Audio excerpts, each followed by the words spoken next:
ಬಾಕಿ ಉಳಿಸ್ಕೊಂಡವರಿಗೆ ಜಿಬಿಗೆ ಶಾಕ್ ಮೇಲೆ ಶಾಕ್ ಕೊಡ್ತಾ ಇದೆ.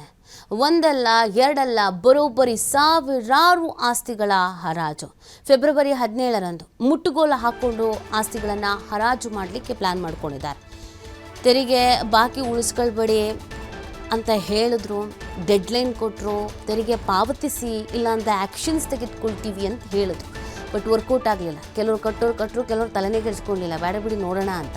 ಸೊ ಇದೀಗ ಏನಾಗಿದೆ ಅಂತಂದರೆ ಫೆಬ್ರವರಿ 17ರಂದು ಈ ಆಸ್ತಿಗಳ ಮುಟ್ಟುಗೋಲು ಹಾಕಿಕೊಂಡಿದ್ದೇನಿತ್ತು ಅವುಗಳನ್ನು ಹರಾಜಿಗೆ ಪ್ಲಾನ್ ಮಾಡ್ಕೊಂಡಿದ್ದಾರೆ.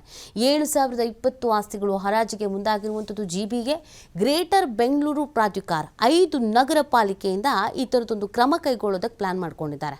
437.55 ಕೋಟಿ ಬಾಕಿ ಉಳಿಸ್ಕೊಂಡ ಆಸ್ತಿ ಮಾಲೀಕರು ಡಿಮ್ಯಾಂಡ್ ನೋಟಿಸ್ ನೋಡಿದ ಬಳಿಕವೂ ಕೂಡ ತೆರಿಗೆ ಪಾವತಿಸಿಲ್ಲ. ಹೀಗಾಗಿ ತೆರಿಗೆ ಬಾಕಿ ಇರುವ ಆಸ್ತಿಗಳ ಹರಾಜಿಗೆ ಜಿಬಿಗೆ ನಿರ್ಧಾರವನ್ನು ಮಾಡಿದೆ.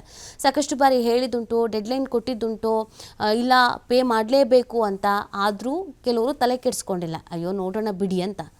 ಆ ಕಾರಣಕ್ಕಾಗಿ ಇದೀಗ ಆ ಥರ ಉಳಿಸ್ಕೊಂಡಿದ್ರಲ್ಲ ಅವ್ರಿಗೆಲ್ಲ ಶಾಕ್ ಎದುರಾಗಿರುವಂಥದ್ದು. ಈ ಮುಟ್ಟುಗೋಲು ಹಾಕಿಕೊಂಡ ಆಸ್ತಿಗಳ ಹರಾಜಿಗೆ ಮುಂದಾಗ್ತಾ ಇದೆ.